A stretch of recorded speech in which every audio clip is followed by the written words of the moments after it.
after the premiere, it was a little dicey. I wasn't sure if you were going to be sticking around, but thankfully, the last moments, you're up and about. I will survive. I will survive. Yes. But possibly a little more sinister. I think something maybe that remains supernatural. to be seen. I don't want to, I don't want to divulge and give away anything that might be coming. But I will say this. I will say that Raul ends up, like most people who have had a near-death experience, he becomes a different person. All right. Becomes a different person.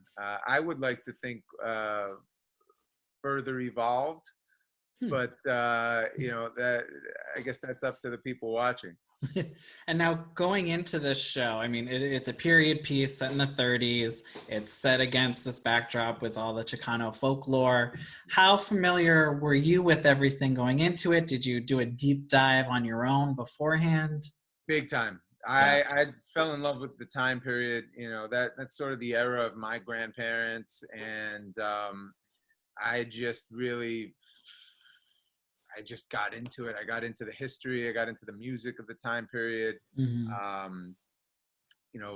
Studied a lot of photographs of people from that era, and really just got consumed, especially by the history here in LA. Yeah.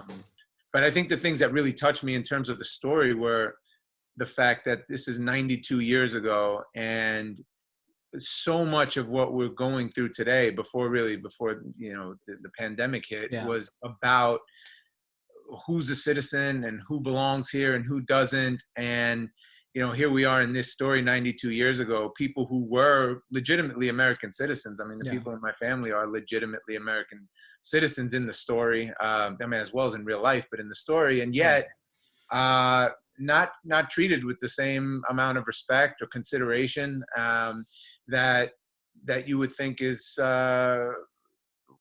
certainly just, and let alone fair, but because they're not always the same thing, I don't think. But, and I just felt like what we were saying in the story in terms of representing the people, and what Raul, my character, was representing as a union leader and a community organizer, just really felt so in line with what I wanted to be able to say myself at this point in time about what's going on, that the character just really spoke to me, and I fell in love with him and the story we were telling.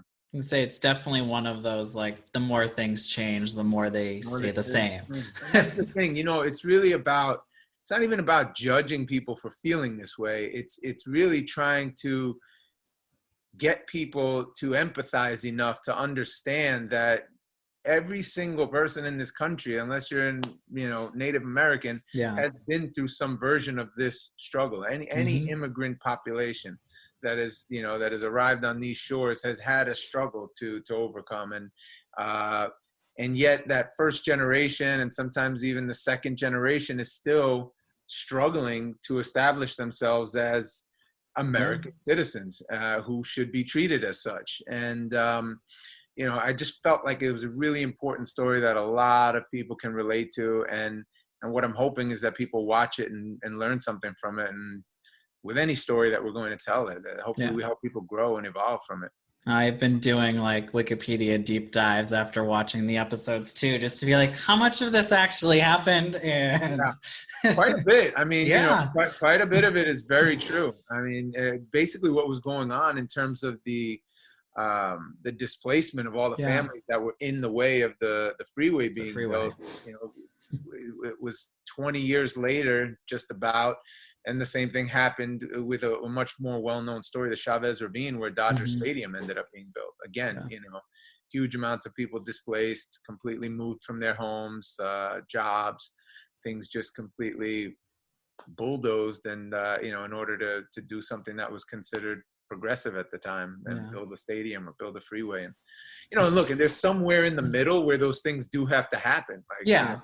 But there's a way to do it where it's not do it and kicking everyone out of their homes. it's always the poor, it's always the working man that's really compromised in those situations, because they have they usually don't, without organizers, without guys like Raul, they don't have the ability to to rise up against the powers that be, which are usually the folks with a lot of money and influence. So, age old story, but Yep. always timely somewhere in the world. Yeah.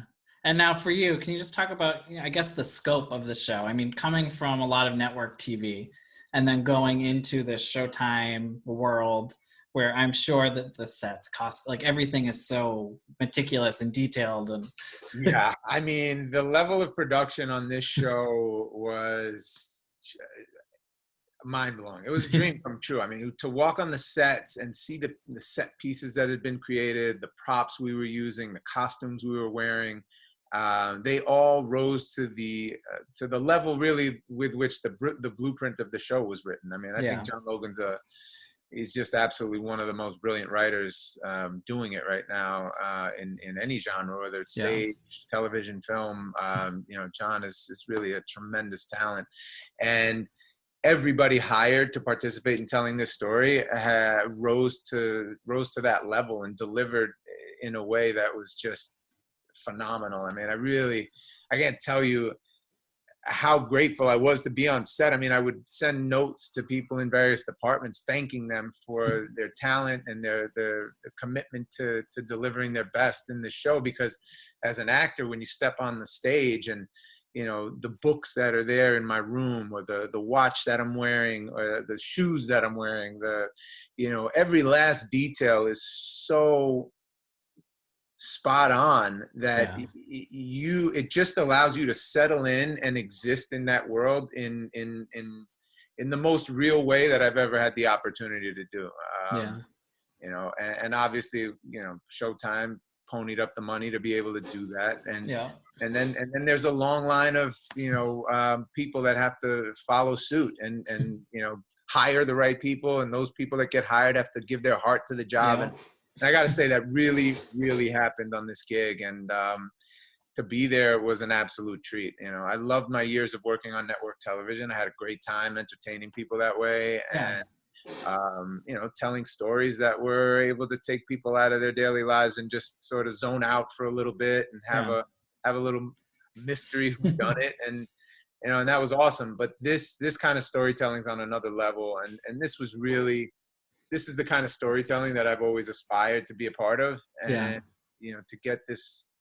to get this role at this point in time with these people it's been an absolute dream come true. Let's say it's like it's a totally different beast going from 20 something episodes a season to something that is a lot more focused and it's just they're just completely different products. Just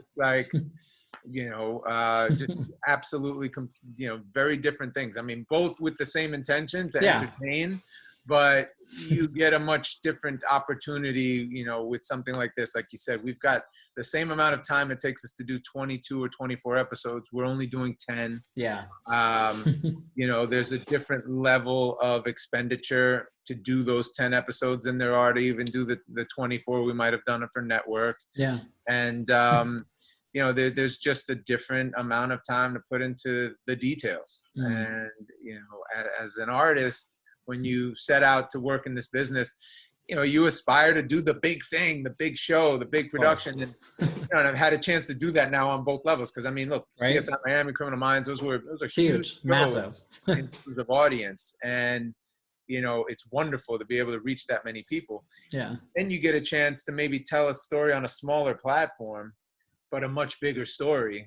With it's just there's just a different level of artistic expression you're able to have when you're doing something like this. And and obviously it shows in the story.